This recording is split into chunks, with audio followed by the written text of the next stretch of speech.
Hey guys, Andy here. I wanted to kick off this online cookie class with a huge thank you for supporting my small business by purchasing a ticket. It means so much to me, and I hope you guys have just as much fun taking this class as I had making it for you. Now, all of the information you guys are going to need to take this online class will be uploaded into our private Facebook group. And the best part, there's no time limit. All the videos are pre-recorded, so you guys get to decorate at your own pace from the comfort of your own home. So if you guys have any questions, just post them on the Facebook group wall where I can answer them and be an available resource for you guys 24/7. Thank you guys again so much. I hope you guys have a blast and happy decorating.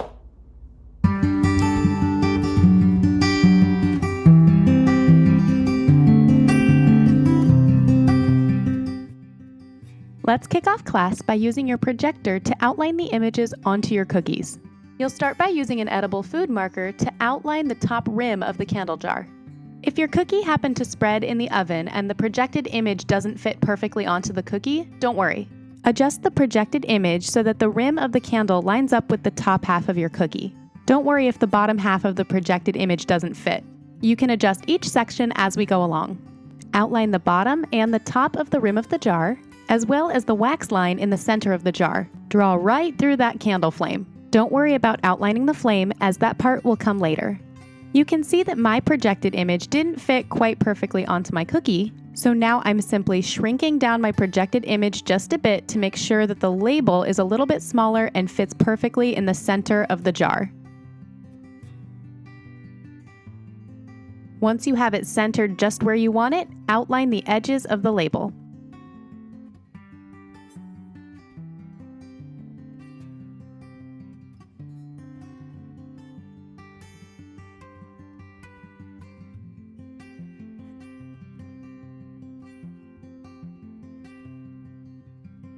Next, move on to outlining your stacked blanket pumpkin cookie. This is definitely the trickiest of the images to outline, so the same rule applies. If your projected image does not fit perfectly onto your cookie, simply adjust the projection or your cookie as you go along. Start by outlining all of the sections of the pumpkin. Don't forget that tiny little section on the upper left side next to the stem.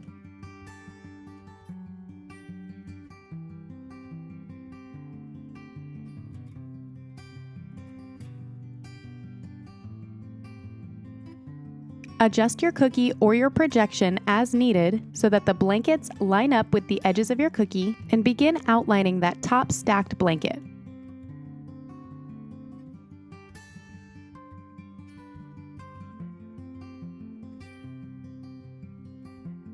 Move on to the second blanket by adjusting your cookie or your projection as needed, and outline the center and the bottom of the blanket, making sure you outline those little notches along the bottom edge. Next, outline the different knitted sections in the middle of the blanket, making sure that the sections on the bottom half of the blanket line up with those notches that you drew. You'll notice that these little sections that we're outlining tend to change directions, get thicker, get smaller as they meet up with the folds in the blanket. Next, you'll outline that single blanket fold on the left side of the very bottom blanket. Again, it's not a big deal if you have to adjust your projected image along the way to make sure that all of the blanket edges line up with the edges of your cookie. Now you'll do a very easy outline on your mug cookie. Simply outline the bottom rim of the mug, then outline the vertical line where the handle meets the right edge of the mug. And that's it! That is the only outlining you have to do for that cookie. Lastly, moving on to your pillow cookie, you do not need a projector for this. Simply outline the edges of your pillow at all four corners where they meet the tassels.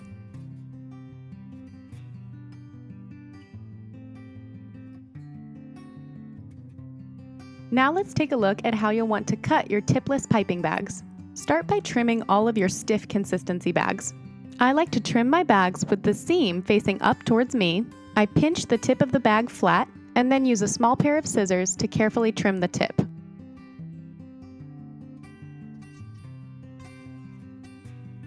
With all of your stiff bags, you will only want to cut off about 1 millimeter off the tip.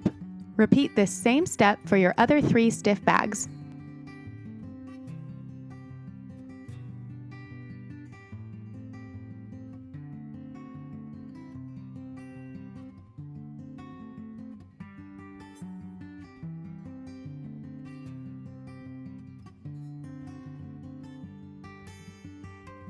For your 15-second icing bags, same thing, trim it with the seam facing up towards you, only you can trim these just a little bit bigger than your stiff bags.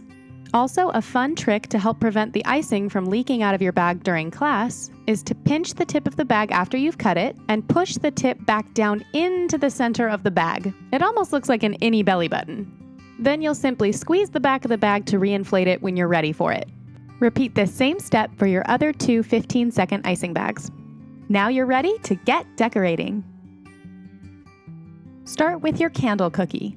Use your stiff orange to pipe an outline along the bottom of the rim and all of the edges of the candle.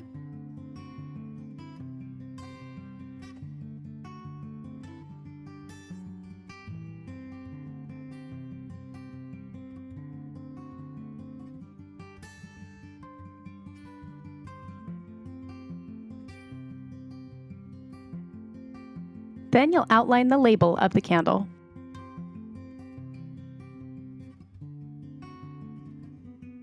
Pipe a wiggle of support icing in between the edges of the candle and the label. This will help prevent cratering in the more narrow, smaller channels of the cookie. Then use your 15-second icing to flood in the area around the label of the candle.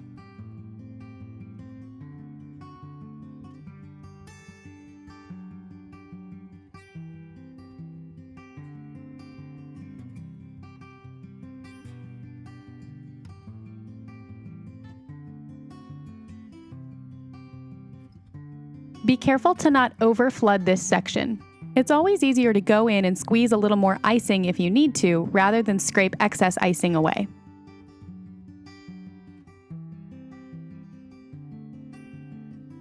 Use your scribe tool to smooth the icing out and wiggle it into all the nooks and crannies, especially at the top and bottom corners of the candle.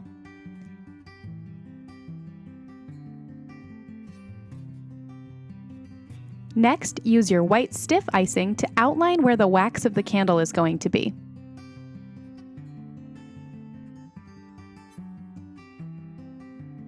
And give it a little wiggle of support icing in the very center. Next, use your white 15-second icing to fill in the wax of the candle and smooth the icing out with your scribe tool.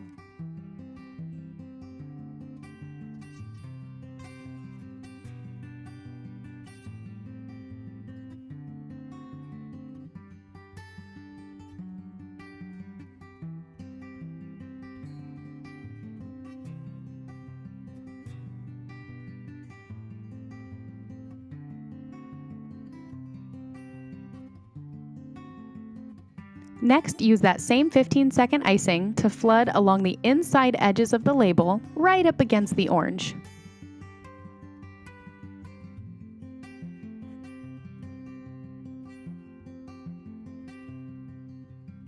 And then flood in the rest of the label.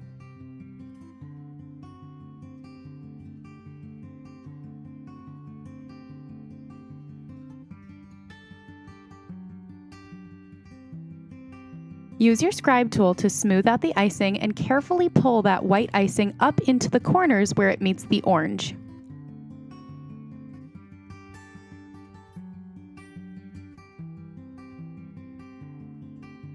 Carefully but securely grab your cookie and give it a shake to help smooth out that icing.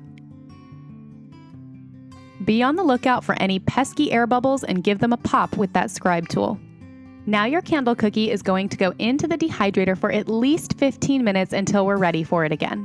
A quick note about dehydrator settings. I like to set my dehydrator on the lowest setting, which for me is 105 degrees Fahrenheit, and I leave the door off of the dehydrator to make sure I have proper airflow going while I'm working. Next up is your pillow cookie. Use your stiff white icing to outline all of the edges of your pillow, paying attention to all the little curves and creases of the pillow.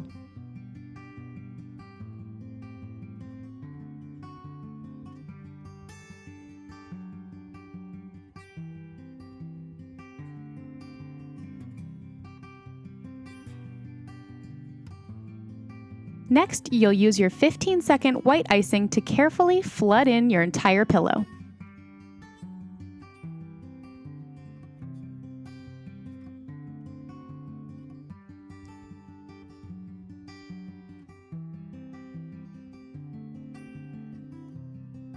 Use your scribe tool to smooth out the icing and pop any pesky air bubbles.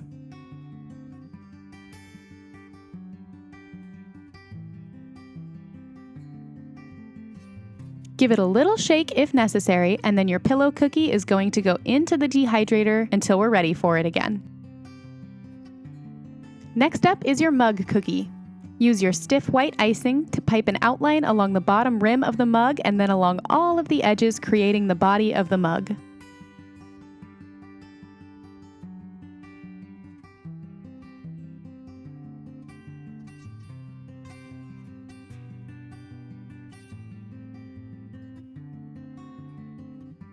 Then you'll use your 15-second white icing to flood in the center of the mug.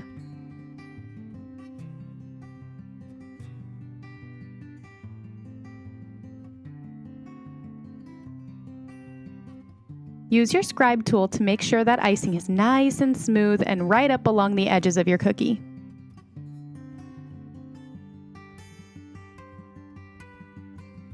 Next, you'll go back to your stiff white icing to outline the top rim of the mug, including the outline of the cinnamon sticks. Don't worry about giving this top section any support icing. We have so much detail work going on top that you don't really have to worry about it. Take your 15-second white icing and flood in the top section of the mug, including the cinnamon sticks.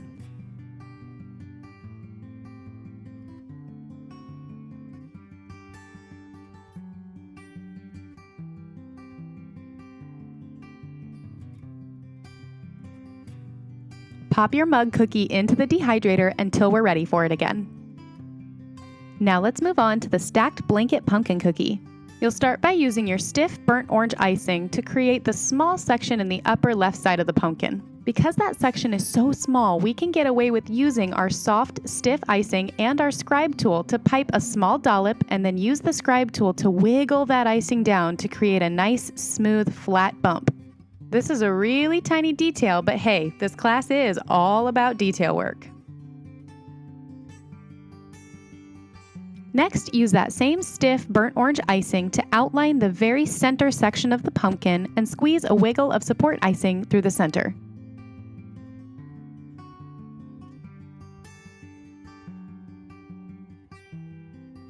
Then use your 15-second burnt orange icing to flood in that center section of the pumpkin. Don't be afraid on all of these sections of the pumpkin to squeeze in a little extra icing to make sure they're nice and poofy. Use your scribe tool to smooth out that icing.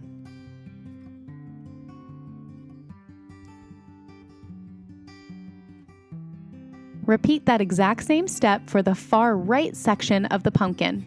We're skipping every other section and letting them dry to be sure we get that difference in dimension the way a pumpkin would look in real life.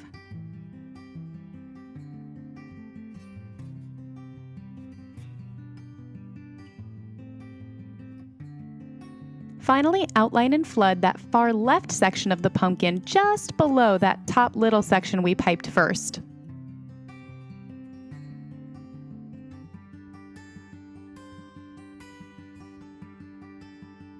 Use your scribe tool to smooth that icing out and get the shape exactly how you want it. Then this cookie is going into the dehydrator until we're ready to come back to it. Next, carefully take your candle cookie out of the dehydrator. Use your stiff orange icing to outline the top rim of the candle, paying attention to the little grooves on each side.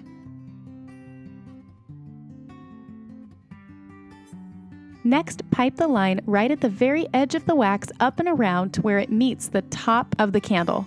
Repeat on the other side. Next, squeeze a little wiggle of support icing inside the rim of the candle.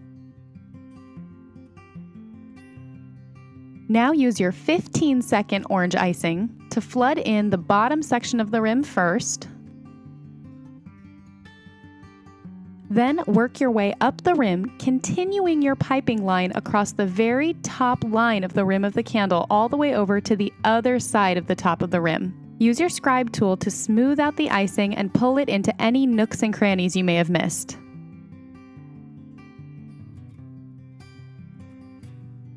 Now your candle cookie goes back in the dehydrator until we're ready for it. Carefully take your stacked blanket pumpkin cookie out of the dehydrator and check to be sure that all of the sections you piped first have a nice crust over them. If they still seem really runny, they may need a little more dry time before you do this next step. Use your stiff burnt orange icing to pipe the bottom portions of both sections and squeeze a little support icing through the center of each remaining section.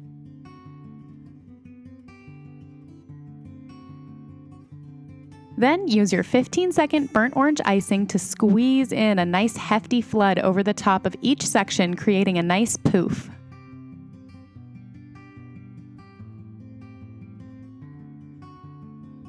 Once again, use your scribe tool to smooth out the icing and pull the icing into the exact shape you want for those sections. You can see that in piping alternating sections of the pumpkin and letting it dry in between, we've created realistic dimensions and grooves in that pumpkin. Then, once again, this cookie goes back in the dehydrator until we're ready for it. Next, carefully take your candle cookie out of the dehydrator. Use your 15-second orange icing to flood in the last remaining section of the rim of the candle.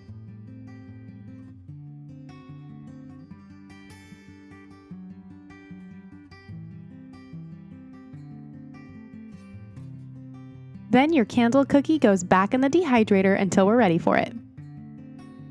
Next, carefully take your mug cookie out of the dehydrator and have your airbrush machine at the ready. You'll also want to grab any sort of clear protective sheet that you'll use to block off different sections of the cookie while airbrushing. I'm using a clear square of acetate, but you can also use a cello bag. Use that clear sheet to block off the top section of your mug. Then, using the color Slate from Americolor or any other gray you have on hand, carefully begin airbrushing along the far right edge of the cookie, right where the mug meets the handle. You only need a fine mist when airbrushing. Be careful not to get too trigger happy and overspray this color. Less is always more. Carefully spray a little shadowing along the bottom right corner of the mug, as well as along the top where the rim meets the top of the mug. It's okay if a little overspray gets on the lip of the rim of the mug. You're mainly wanting to block off the very center and top section of the mug. Then switch and use that clear sheet to block the bottom body of the mug, making sure that the sheet isn't resting and touching what you just airbrushed, and then gently spray some shadowing in the upper left section of the top of the mug. Be sure to keep the majority of that airbrushing in the far left corner with just a little bit that can blend towards the center of the mug. Now go back to the base of the mug and give that far right edge one more light spray, maybe even along the bottom right-hand side as well if it needs it. Now you'll use your stiff white icing to outline the handle of the mug and squeeze in a wiggle of support icing.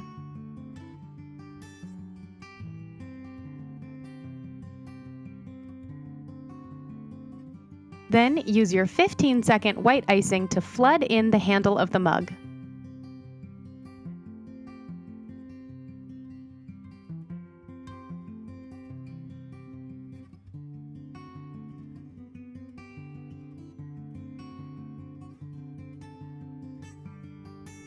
Then pop your mug back in the dehydrator.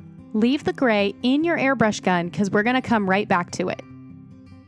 Next, carefully take your candle cookie back out of the dehydrator and use your stiff white icing to pipe a small reference dot at the very top center of the rim of the candle. This will act as the top of your flame.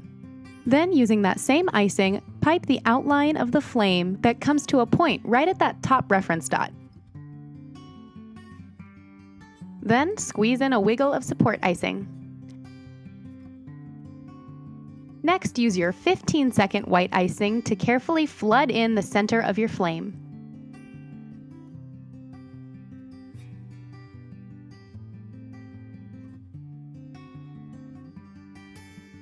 Use your scribe tool to gently pull that white icing down to meet the very top of the rim of the candle.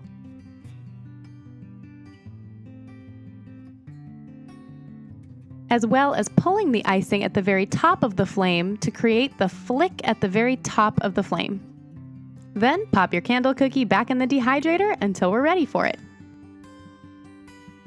Next, carefully take your pillow cookie out of the dehydrator and use your stencil holder to snap in the first layer of our plaid stencil. Line it up so that the opening gap of the stencil runs vertically right in the very center of your pillow. Snap it in place with the other side of your stencil holder, and go ahead and add about 4 to 5 more drops of slate gray into your airbrush gun. Then, keeping about a 3 to 4 inch distance away from the cookie, carefully begin airbrushing the thick vertical stripe pattern onto your pillow. Again, less is more here. If the tip of your gun gets too close to the surface of your cookie and you're overspraying, you'll start to see some pooling begin to happen.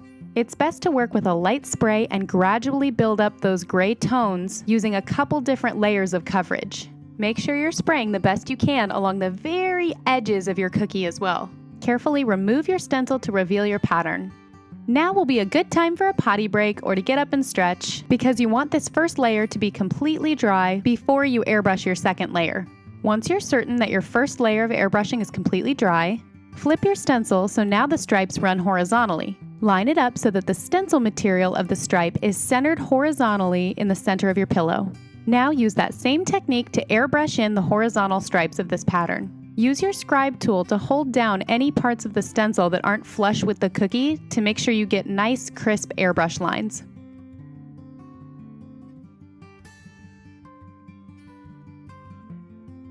Gently pull your stencil holder away to reveal your first layer of plaid.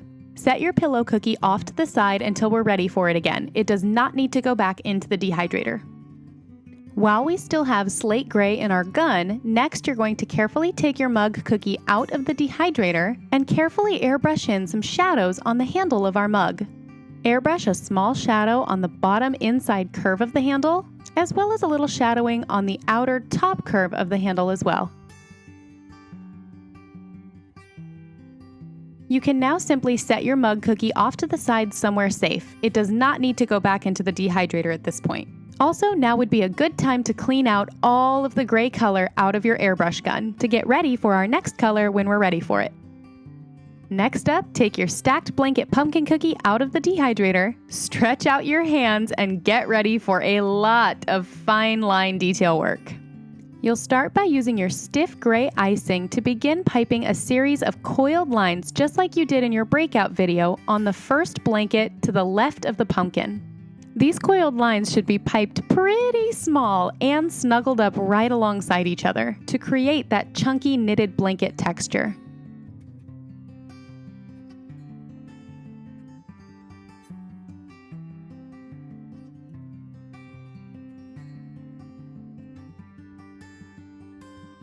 Next, you'll pipe another series of coiled lines at the top of the blanket to the right of the pumpkin.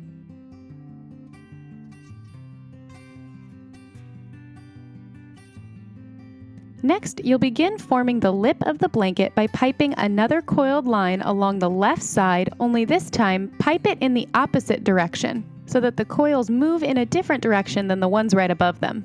The bottom of the pumpkin is going to break up your line, but continue that coiled line along the top right side of the blanket. Rotate your cookie and pipe another coiled line along the outer edge of the blanket, curling up to where it meets the top edge you just piped.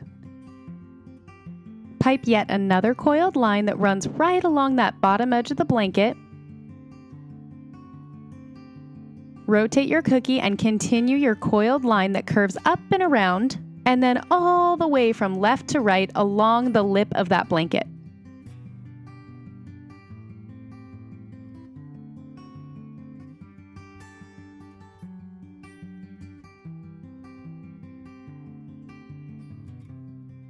Fill in one last small coiled line just to the right of center of the lip of the blanket. It's important to remember that there's no right or wrong way to be piping these coiled lines.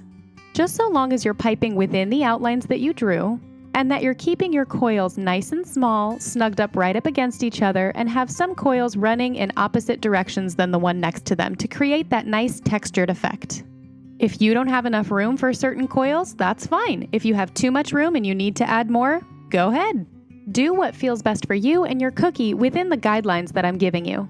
It's also important to note that we're leaving some of the gaps that we've outlined blank on purpose. We'll be painting those gaps later, and they will help create three-dimensional folds in the blanket. Next, pipe one long coiled line from left to right along the top lip of the blanket, directly over what you've already piped, creating a second layer. Intentionally pipe that coiled line directly over the bottom of the pumpkin to really make it look like that pumpkin is resting on top of the blanket. You can see how that instantly gives it a fun 3D effect. Next, you'll pipe a series of vertical coiled lines inside the center section of the blanket that looks like it's sticking out a bit.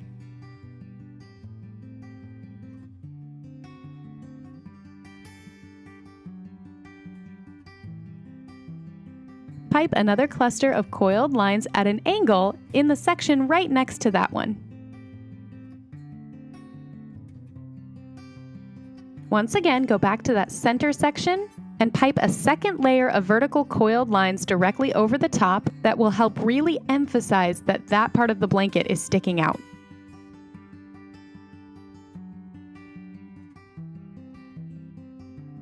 Next, you'll rotate the cookie and pipe another series of coiled lines along the bottom right lip of the blanket. They should almost run perpendicular to the cluster of coils right above them. Making sure you leave a little gap, finish the blanket by piping 2 curved coils right along the bottom right edge of the blanket. Remember, we left gaps in the bottom of the blanket on purpose. Whew, okay, take a deep breath, you're doing great. Let's move on to our second blanket. Using your stiff orange icing, you're going to pipe a series of tiny horizontal lines inside every other gap that you outlined. You'll be filling in the thinnest gaps first. Start along the left side and work your way top to bottom, filling in those smaller gaps with a series of tiny horizontal lines. Repeat this across the entire top half of the blanket. Next, you'll go back to that left side and fill in the alternating gaps with a series of tiny vertical lines. If you're a knitter like me, this pattern looks like every other section is knit and every other section is purled.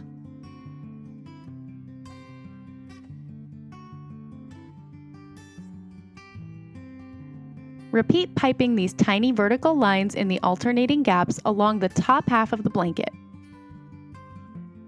As you move on to repeating this exact same pattern along the bottom half of the blanket, pay attention to the projection lines you outlined and the way that the blanket moves and turns with every fold. Don't pipe your lines strictly vertical or strictly horizontal. Pipe your lines at different angles and thicknesses to correspond with the different curves and folds of the blanket.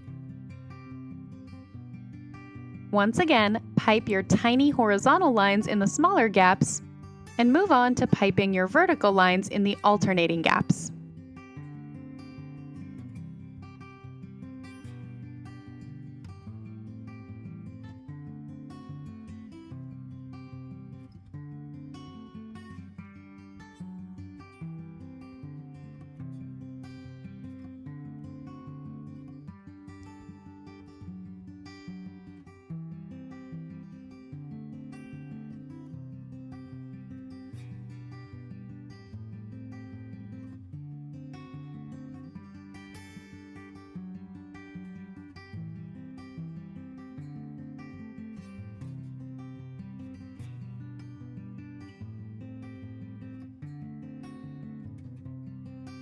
Once you're done filling in your blanket with all of your tiny lines, pipe a detail line that outlines and accentuates the bottom portion of the orange blanket.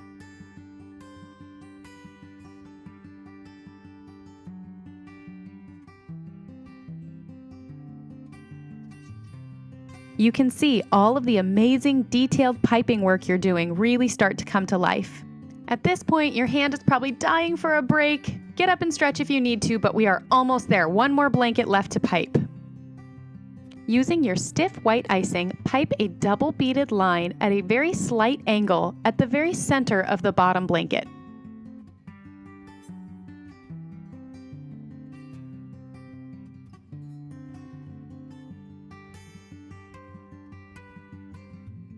Working from that center line out to the far left-hand side, you'll continue piping a series of double beaded lines that are snuggled up directly next to each other.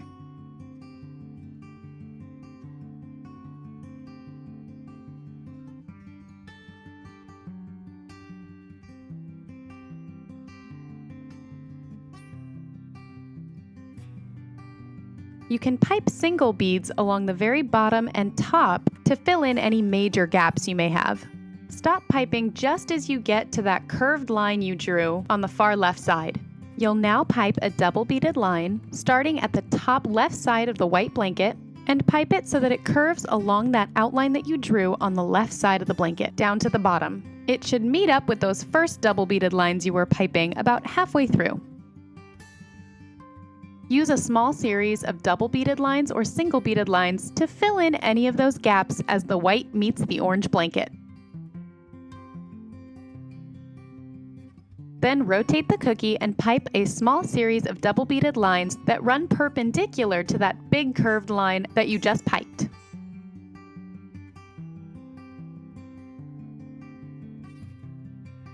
Now repeat those same double beaded lines from the center all the way out to that far right-hand side of the blanket.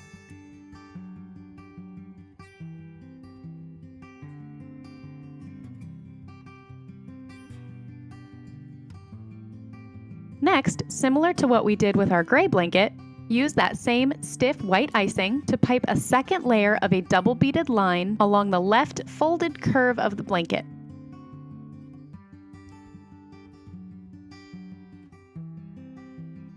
Then rotate the cookie and pipe a small single beaded line that creates a second layer along the far left edge of the white blanket. Use your scribe tool to clean up and wipe away any excess icing along the bottom of the cookie. That was a ton of work, but it pays off because you can see that each blanket has its own unique texture and pattern.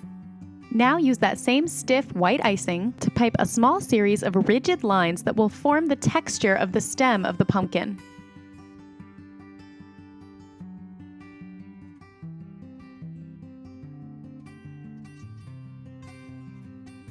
Now go ahead and pop this cookie into the dehydrator until we're ready for it again. Next, you're going to come back to your pillow cookie. You're going to snap in the second layer of your plaid stencil and line it up so that the two thin lines are layered directly over the top and in the center of the first thick lines that you stenciled in. Add about 4 drops of the color Sangria from Americolor into your airbrush gun. Use your scribe tool to carefully hold down any of the stencil that's puckering in place, and slowly begin airbrushing in this second layer of the plaid stencil.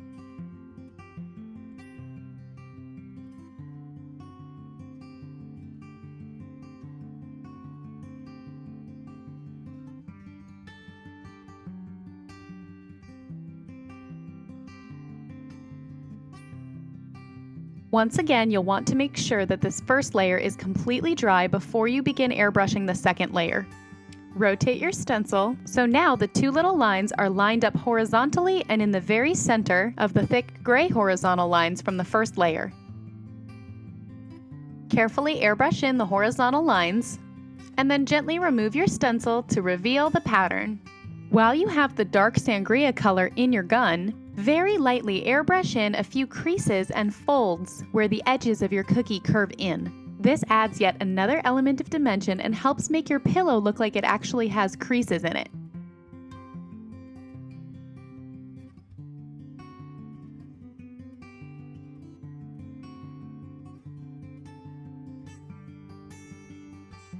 While this airbrush layer dries, rinse out the sangria color out of your gun.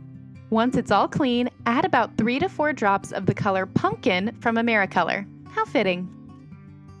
Use your stencil holder to snap in the third layer of your plaid stencil. Line it up so that the thin lines are centered in the white gaps of the pattern.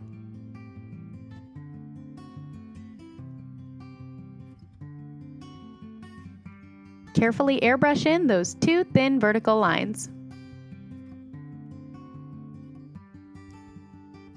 Then once again, let that layer dry.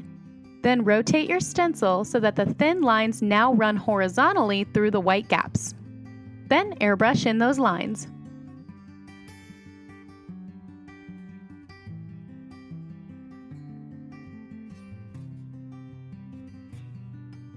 You can see how awesome that plaid pattern looks on our fall pillow. Set this cookie off to the side until we're ready for it. Now take the time to rinse out that pumpkin color out of your airbrush gun. Next, you'll take your candle cookie out of the dehydrator and add about 4 drops of warm brown from AmeriColor into your airbrush gun. Airbrush over the entire label of the candle with a light layer of warm brown. It's okay if you get some overspray onto the orange. Chances are you won't see it, and even if you do, we're about to paint over it anyway. Just a subtle light layer is all you need. Then set your candle cookie off to the side and let the label dry completely. While you have that warm brown in your airbrush gun, come back to your mug cookie. Airbrush in a very faint layer of this warm brown on the right-hand side of the body of the mug and just to the left of the gray that you already airbrushed. It's obviously okay if they overlap a little bit, but you want the warm brown to create a nice warm glow that starts to creep in towards the center of the mug. Continue airbrushing along the bottom right-hand side of the mug and just below the rim of the mug towards the top. Also airbrush a little bit of that warm brown directly over the gray spots on the handle of the mug. Again, don't airbrush too much. This is just to create a soft, subtle, warm glow with that warm brown airbrush color.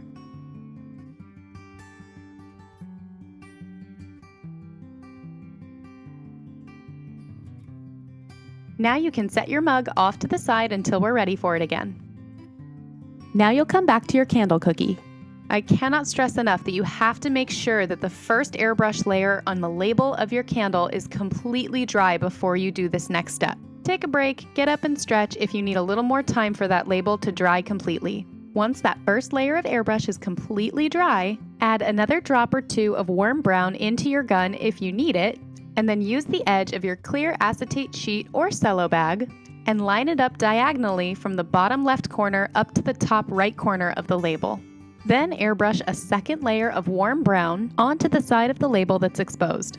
Be sure you don't get too close or overspray your color so you can avoid pooling.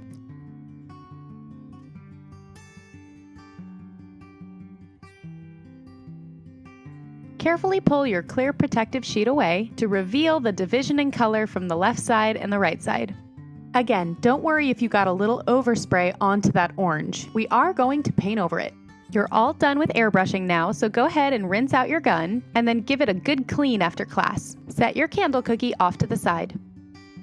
Next, you'll come back to your mug cookie. Using a square flat tip brush, mix in a little bit of water with some black gel food coloring. It should be about the consistency of ink. Get your bristles nice and soaked with that runny black color, and then very carefully flick that black color onto your cookie. You'll want to create a light splatter paint effect onto the mug. It's okay if that splatter reaches up into the top of the mug and the cinnamon sticks. If you're like me and you're a perfectionist, you can use a small detail brush to go in and hand paint a few thicker dots into the splatter effect. Don't get too carried away. It should still be a very subtle splatter texture.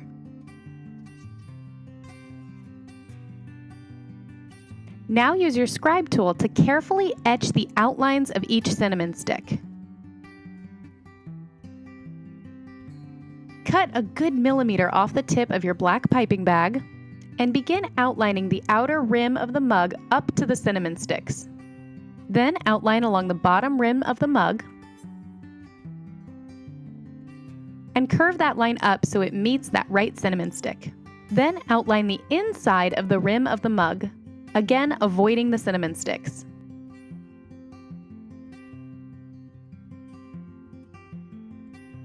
Use that same black icing to fill in the top rim of the mug. Your icing should be soft enough to where you can use your scribe tool to smooth down any wrinkles in the icing.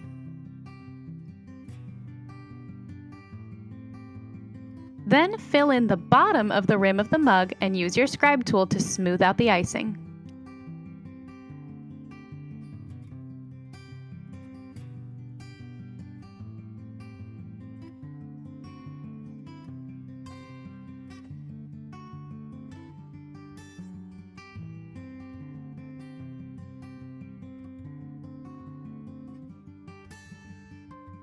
Next, use your projector to project the words "sweater weather" onto the very center of your mug. Then use your black icing to carefully pipe out the letters.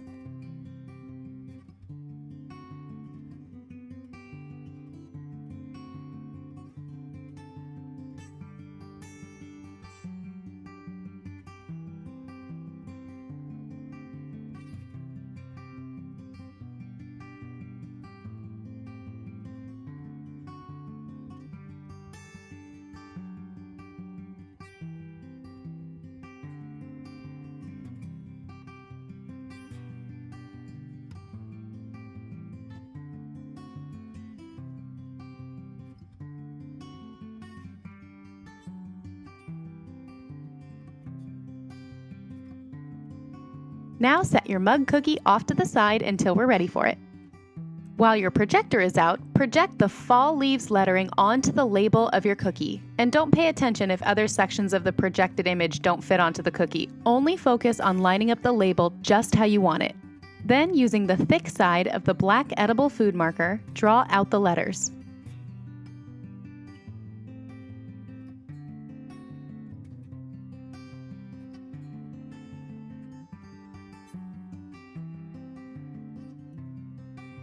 Then switch to a thin, fine-tip black marker and outline all of the leaves onto the label.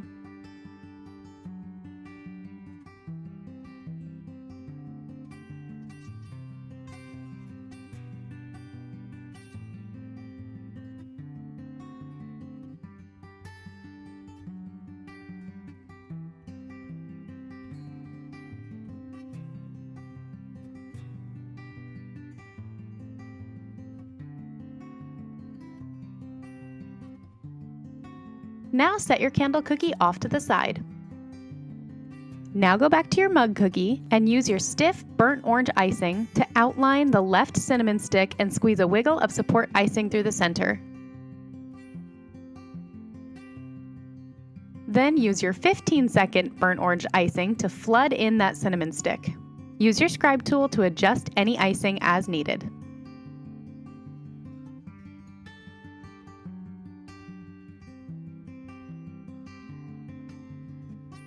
Then pop your cookie into the dehydrator until we're ready for it again.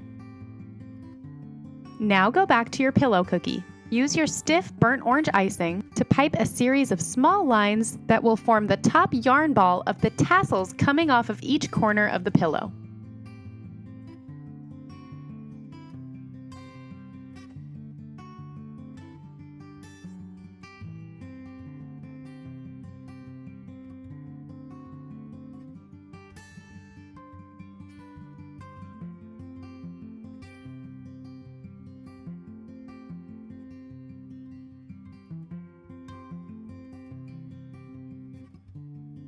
Next, begin forming the tassels by piping tiny lines that come off of the bottom of each yarn ball. Make sure you give a little variation to these piped lines so that not all of the tassels look exactly the same.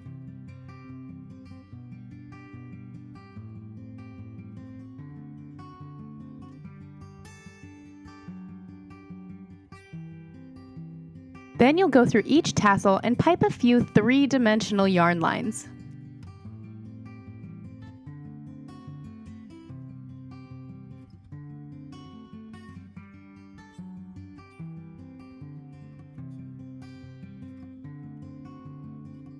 Next, pipe a little detail line that divides the top yarn ball from the bottom strings on each of your tassels.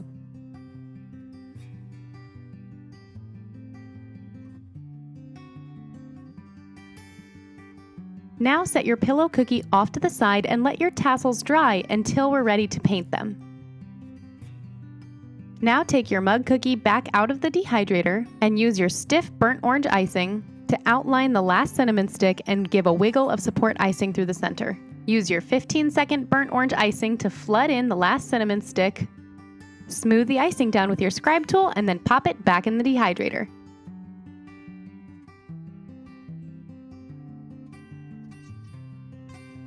Now it's time to get real artsy. We've officially come to the painting portion of class. Come back to your candle cookie.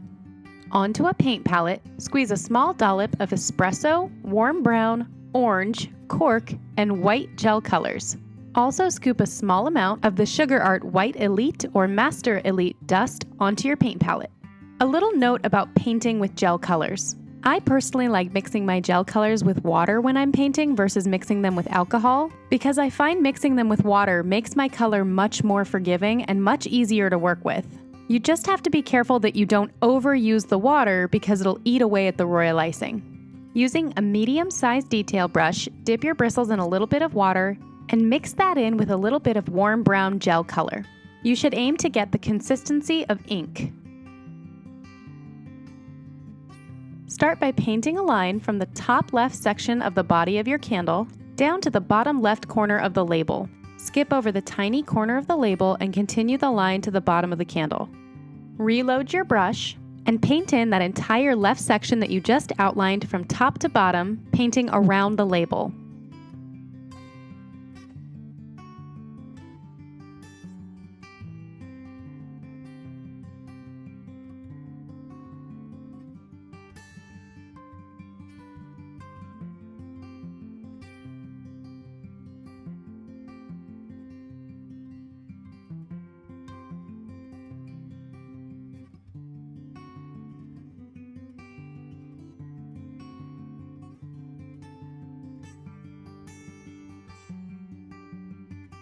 Do your best to smooth out any chunky brush strokes you might see from your bristles.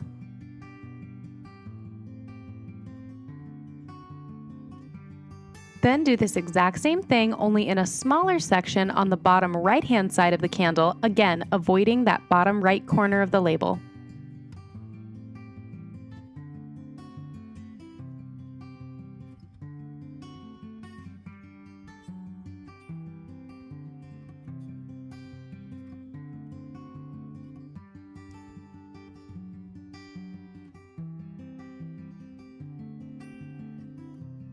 Then reload your brush and paint in another section at the top right of the candle, just above the label.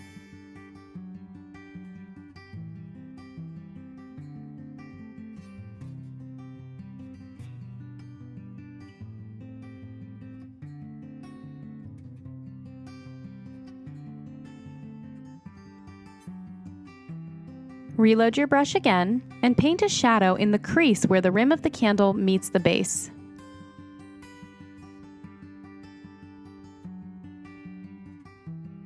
If at any point while you're painting, the mixture on your paint palette is getting a little dry, simply dip your brush in a little water and swirl it around in the mixture to rehydrate. Switch your brush to a smaller, thinner detail brush and use that same mixture to paint a thin line along the rim of your candle from center just below the flame and all the way over to the outer left curve of the rim.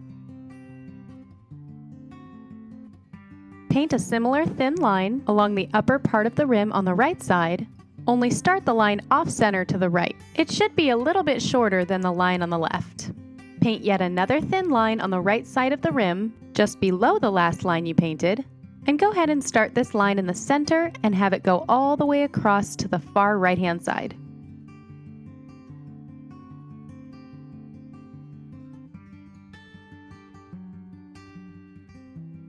Now paint a second layer in that crease at the bottom of the rim to make that shadow just a little bit darker.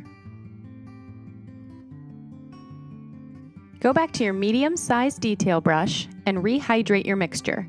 Now you'll paint some darker shading at the corners on the back side of the rim. Start in the little corner where the back of the rim meets the wax and paint that warm brown mixture only about 1/4 of an inch in towards where the glow of the flame would be.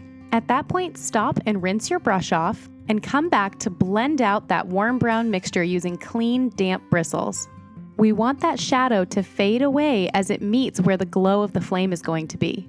Think of the clean, damp bristles of your brush almost like a magic eraser. Anytime you feel like you may have picked up too much color or you want to blend better, simply rinse off your brush, dab the excess water on a paper towel, and come back to keep blending that color.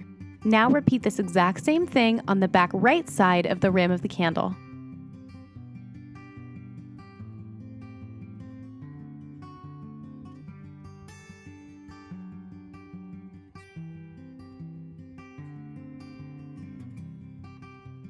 Next, go back to your mixture and add a little bit more of that warm brown into each of the far corners to really accentuate that shadow. Be sure to blend that darker brown color into the shadow you already painted.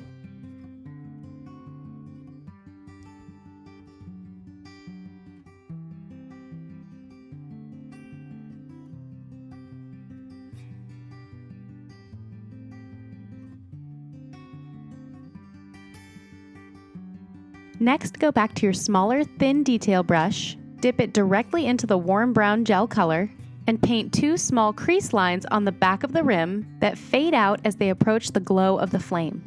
Paint those exact 2 same lines on the back right side of the rim. Rinse out your small, thin detail brush and then swirl it into a little bit of that cork gel color. Again, your mixture should be about the consistency of ink. Then you'll paint a small section of color along the left side of the wax.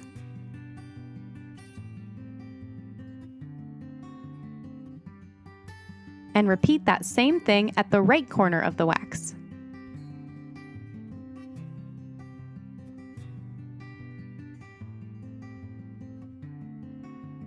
Rinse off your brush and use clean, damp bristles to blend that color away a little if it got a little harsh.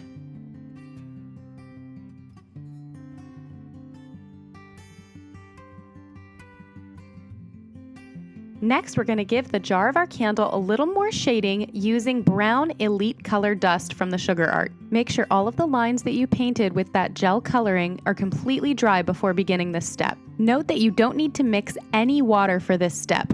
This is all dry brushing. Using a thicker rounded tip detail brush, dip your brush into the brown powder and tap the excess off into the lid. Then dry brush the brown powder around the detail lines you painted on the front rim of the candle, as well as inside the crease at the base of the rim. I absolutely love dry dusting with Elite Color Dusts because it gives such a subtle and smooth shading effect that you really can't achieve with airbrushing or painting.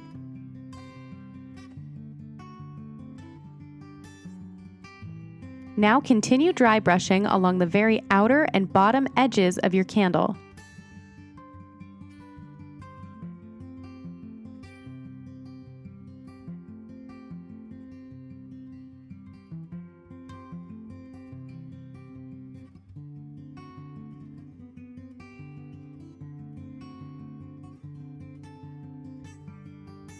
If at any point you feel like your dry dust color isn't showing up very well, you can switch over to a flat tip buff brush to really buff in that dust color into the royal icing.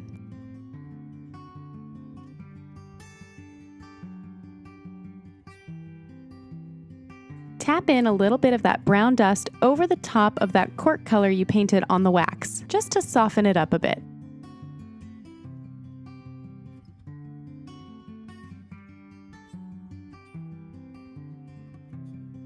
Now go back to your medium detail brush and dip it in a little bit of water and swirl it into the white powder on your paint palette, creating a thick ink-like consistency. A quick note about this technique. Painting with white can be kind of tricky. You have options between white gel coloring and the white Master Elite Dust. If I know I have to paint something bold white like reflections in glass, I personally like using water mixed with my white Elite Dust for those kinds of details because I find that it's more opaque and I get the best chance of a bright white color, versus if I painted it with white gel coloring. However, I will explain later on when I like to paint with white gel coloring versus the watered down white Elite Dust colors instead. For now, stick with that watered down white Elite Dust and paint a shine line in the upper left corner of your candle just above the label. Then paint another small shine line above the label just to the right of center. And then another shine line at the top right corner of your candle right over the top of that warm brown we painted. If your brush is picking up some of that brown color underneath, simply rinse out your brush and come back to your white mixture with clean bristles, and keep going. Paint another thick, bold shine line just to the bottom left of the label, and then go back and give a second layer on top of all of your shine lines. The white can be pretty temperamental, so don't overpaint the white.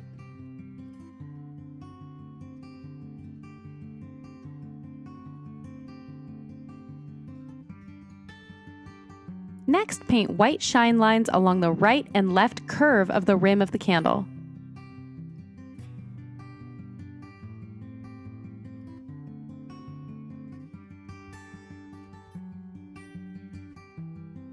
And lastly, scatter a few more white shine lines in between those brown crease lines you painted on the front rim of the candle.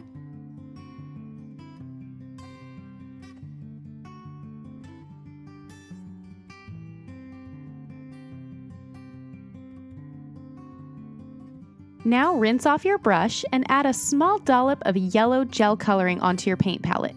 Swirl a few drops of water in with just the smallest pinprick amount of that yellow. Your mixture should be very transparent. A little bit of yellow is going to go a long way. Use that mixture to paint a very light amount of yellow in the very center of the flame, leaving the top of the flame white. Use clean, damp bristles to blend out that yellow.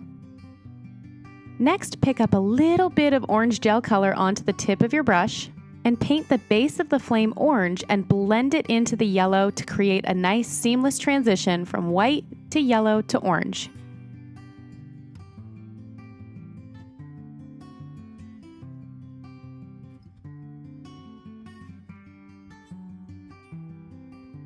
Now rinse out your bristles and use that same brush to create a mixture using mostly the white gel coloring and just a small pinprick of the yellow.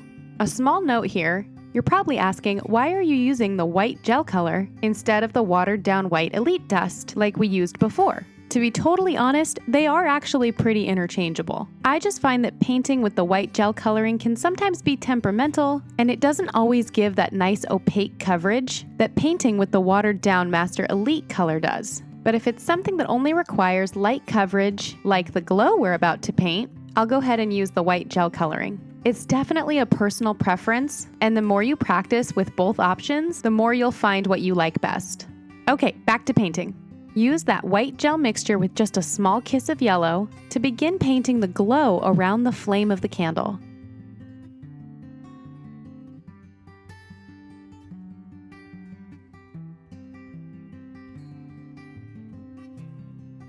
Blend that mixture the best you can at the very edges of the glow.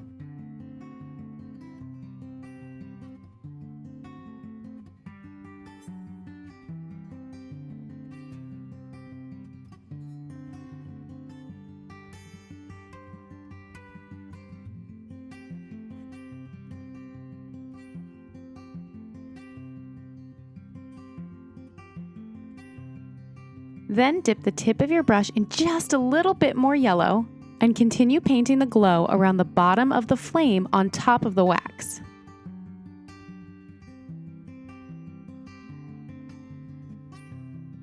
Come back to the glow at the top of the flame one last time and paint a thicker amount of pure white gel coloring right along the edge of that flame to really emphasize the brightness of the glow coming from that flame. The white gel coloring can be extra fussy, so don't overpaint with your brush.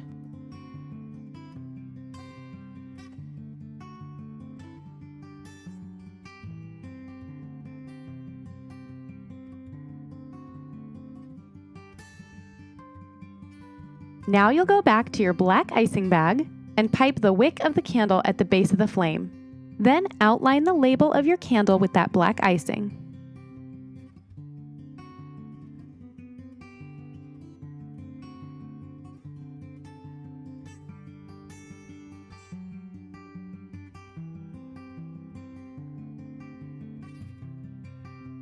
Yay, look at how cool that looks! Your candle is almost done. Set it off to the side for now until we're ready to do our final detail. Now let's move on to painting our stacked blanket pumpkin cookie.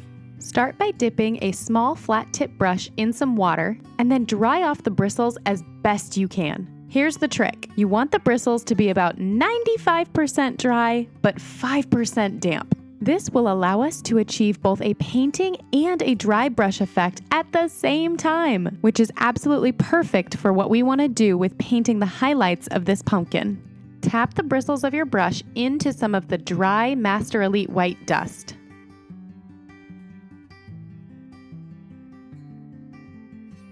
Then gently begin buffing that dust into that tiny top left section of the pumpkin right next to the stem.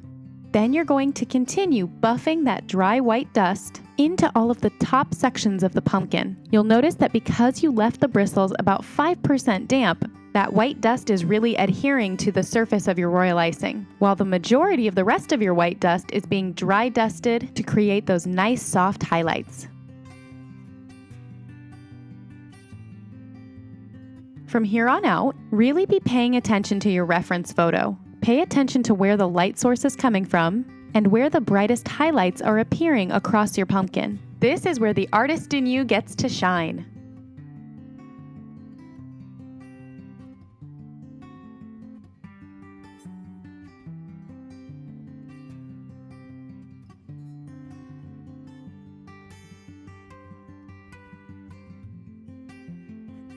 Be sure to really buff in extra white where the highlights of your pumpkin are the brightest.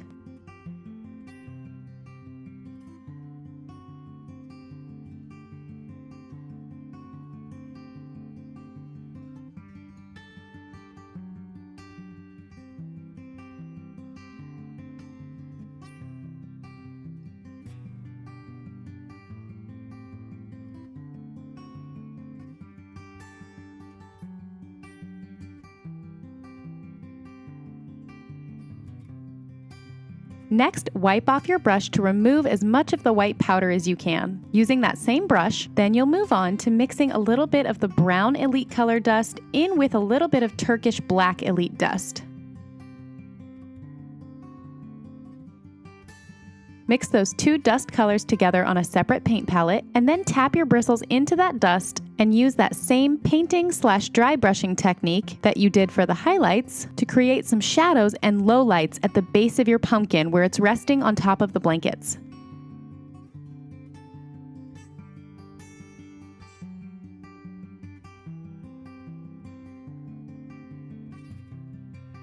Tap that dark dust color up in between the grooves of the pumpkin, as well as some spots in the sections of the pumpkin that maybe look like they're sunken in a little bit. Again, really be paying attention to your reference photo and eyeball where all of the shadows of this pumpkin are taking place.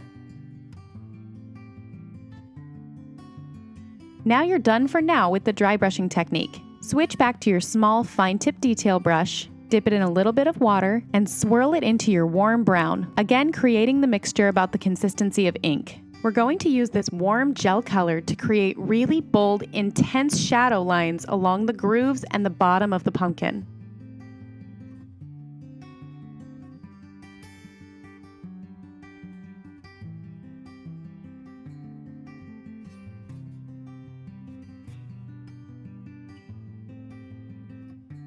Do your best to blend that gel color up in towards the center of the pumpkin. You'll notice that the gel consistency will actually pick up some of the dry dusting that's already on the pumpkin, and it should blend really nicely.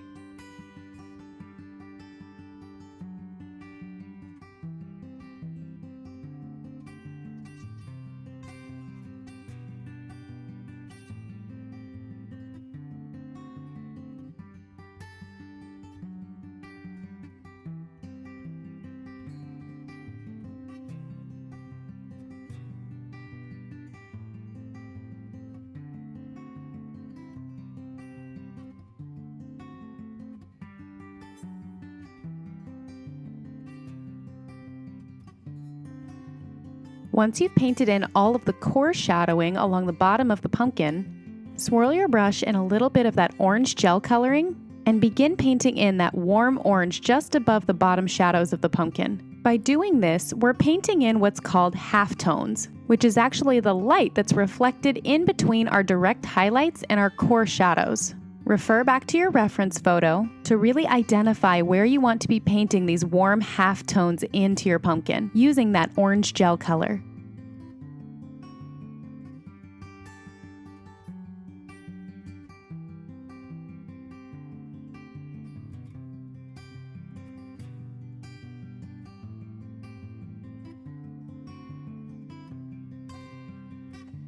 Once you're done with that, use that same small detail brush to go back to a little bit of the warm brown gel color, and at the top of your pumpkin, paint in a few more intense shadows in those grooves of the pumpkin to really accentuate and define each section, really giving this pumpkin the dimension and depth it would actually have in real life.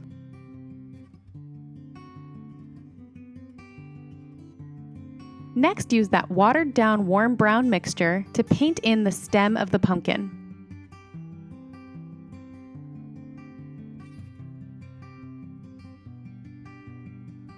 Then use a little bit of the espresso brown to paint some core shadows along the bottom of the stem where it meets the top of the pumpkin.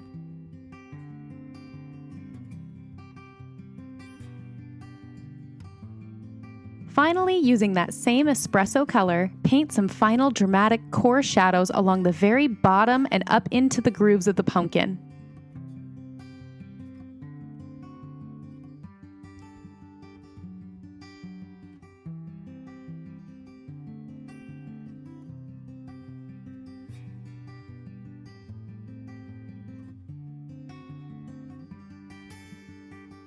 You can even fade a few lines of that darker color up into the center of the pumpkin to really help bring out the rough, uneven texture of the surface of a pumpkin. And there you have it. It's really all about paying attention to your highlights, your halftones, and your core shadows to make this pumpkin look as realistic as possible. Next, rinse out your tiny thin detail brush and use it to come back to that same black gel color we used to splatter the mug. Swirl in a few drops of water so that your mixture is fairly transparent and runny. Use that black gel color to paint in the creases in between each coil that you piped. This really accentuates that chunky knitted texture in the blanket and also helps to create depth and dimension.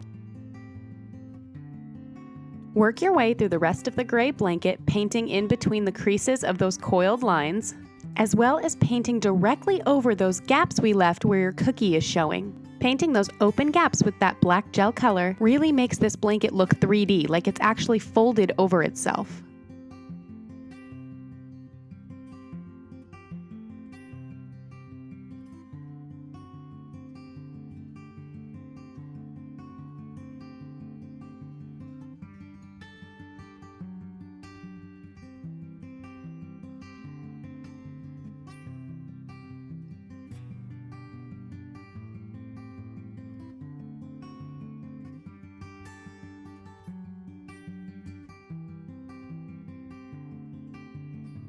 Also be sure to paint in a shadow line just below the gray blanket where it meets the top of the orange blanket.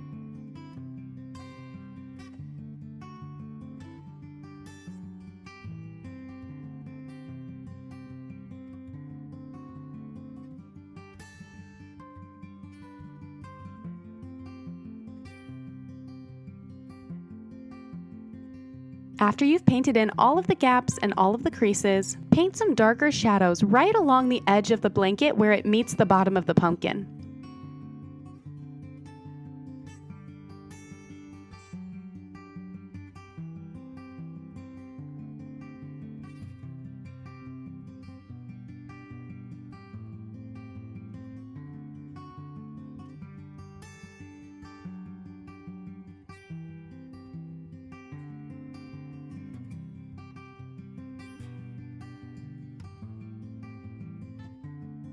And that completes all the shading and detailing on your first gray blanket. Rinse out all of the black out of your tiny detail brush and get ready for our next color. Next, you'll use that same tiny detail brush to paint all of the gaps in our orange blanket that have the tiny horizontal lines darker. Swirl a drop or two of water into that warm brown gel color. You want this mixture to be very transparent with not a ton of that gel color added to it. Think of it as more of a light wash of color. A little bit will go a long way. Work throughout your orange blanket from left to right, top to bottom, making sure that you're painting all of the gaps that have the horizontal lines that you piped.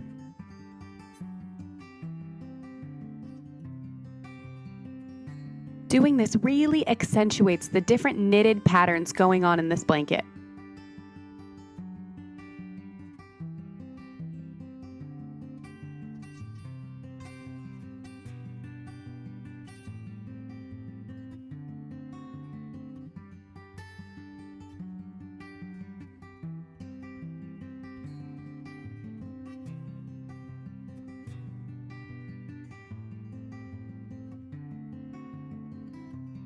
Once you're done painting in all of those little gaps, come back to that black gel color mixture. Rehydrate it with a little bit of water, because again, we want it to be fairly transparent. Less is more. And begin painting over the major fold lines in the blanket that you've built. Pay attention to your reference photos to really see where the creases and the folds are in this blanket and accentuate those with the black gel color.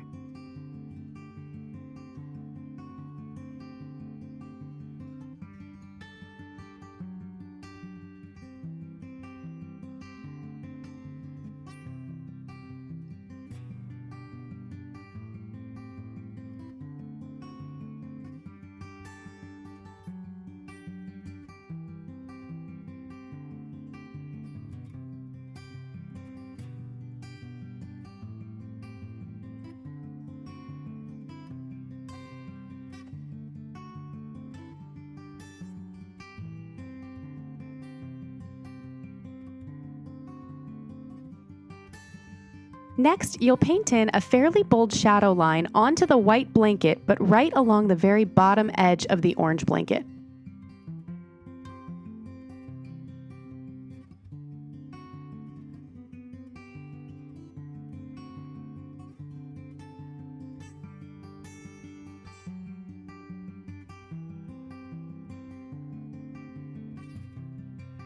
Now lightly rinse out your brush and come back to that warm brown gel color.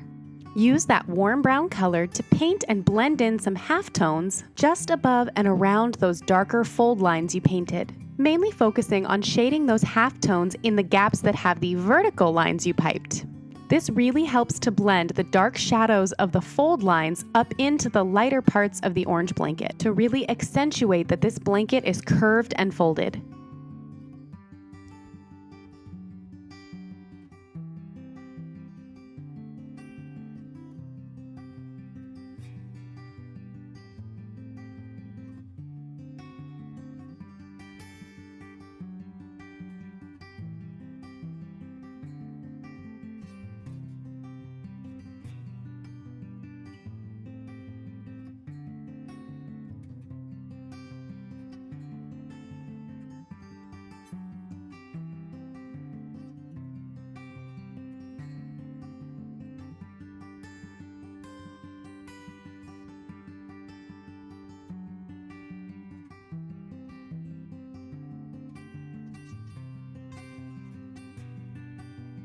Your second blanket is done, so now let's move on to the third blanket. Using a thicker, rounded detail brush, you're going to dry dust just a little bit of that Turkish black elite color onto the white blanket. You do not want a lot of dust color on the bristles of your brush. I cannot stress enough that less is more. I would rather you have to go back and add a little more color than accidentally go, "Oh no, I added way too much," and then your beautiful white blanket is ruined. Dip your brush in a little bit of the black powder and then tap off the excess into the lid. Begin dry dusting over the shadow you painted just below the orange blanket. This will really blend out and soften that shadow line.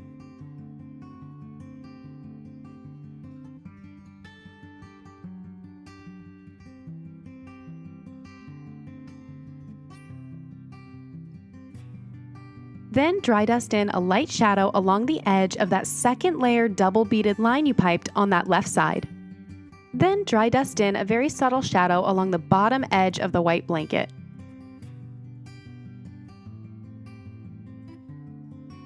Then very carefully dry dust in some very subtle spots across the entire front of the white blanket.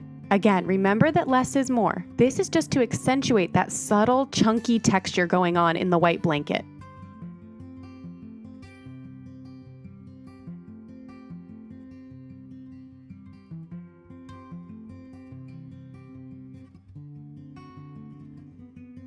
Then dry dust some shadowing inside that folded pocket you created on that far left side of the cookie. Next, you're going to come back to your small, thin detail brush and that black gel color mixture. Rehydrate your mixture with a little bit of water and very lightly paint a thin detail line through the very center of each of the double beaded lines that you piped. I know, there's a lot of lines and a lot of creases going on here. So just make sure you're painting that line through the very center of each double beaded line.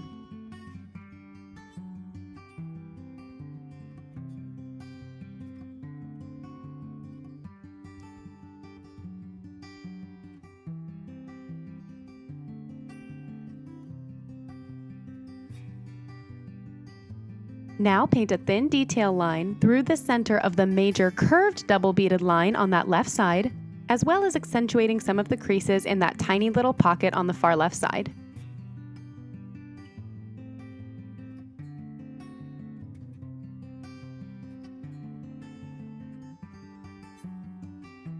Take this time to paint in any additional shadows you feel like your blanket needs with that black gel coloring, as well as going back to your black elite color dust and dry dusting in any final subtle shadows on the surface of your white blanket.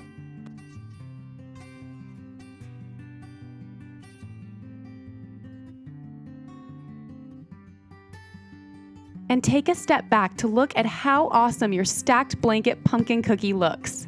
All that work and all that attention to detail really brings this cookie to life. And now that cookie is all done.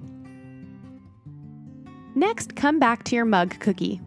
Use your medium detail brush to rehydrate your warm brown gel color mixture and paint in some darker shadowing at the bottom of each of your cinnamon sticks, dragging those brush strokes up towards the top and letting the color fade as it gets to the top of the cinnamon stick.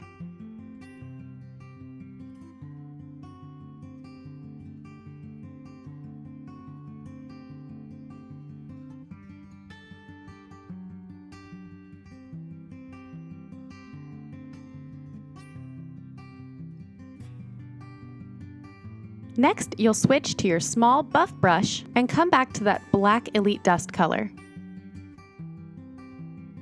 Lightly begin dry dusting in some darker shadowing along the very edge of your mug where it meets the handle,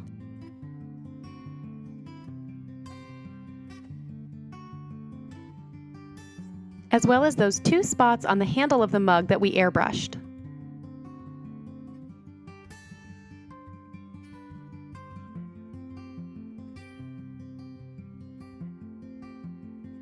Continue dry brushing that darker shadow along the very bottom of the rim of the mug.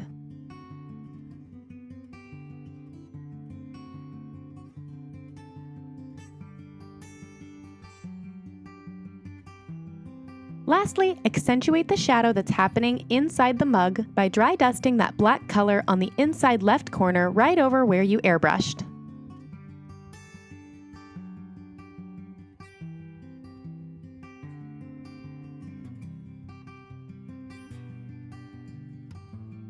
And that's it! Your mug cookie is all done!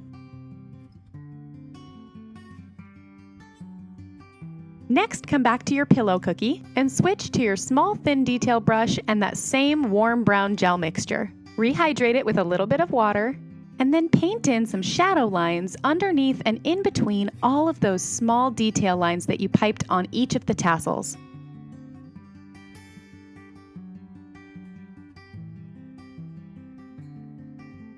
This will create realistic shadowing and depth to your tassels.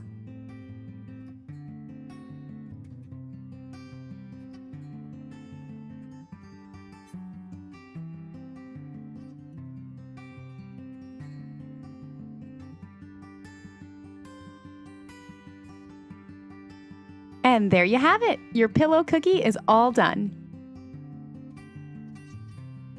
For our last and final detail, you're going to come back to your candle cookie. Use a small flat tip brush and make sure it's clean from any of the other darker colors you were using throughout class. Dip your bristles in a little bit of the white Elite Dust color and dry dust in that white around the glow of your flame. This will help accentuate the brightness of the glow while also softening it up and helping it blend into the back of the rim of the candle.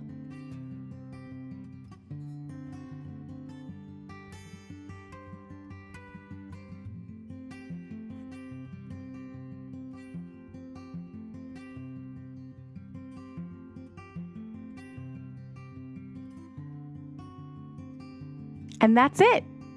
Take a step back and look at how that flame actually looks like it's glowing.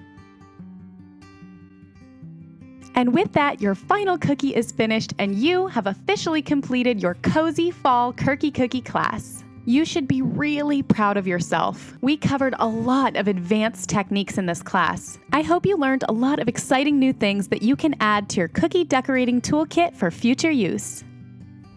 Congratulations! You did it! You completed your online Kookie Cookie class. Thank you guys so much for joining me. Be sure to post your finished cookies on our Facebook page so we can all see them and see how awesome you did, and be on the lookout for more Kookie Cookie classes coming your way. Thanks, guys!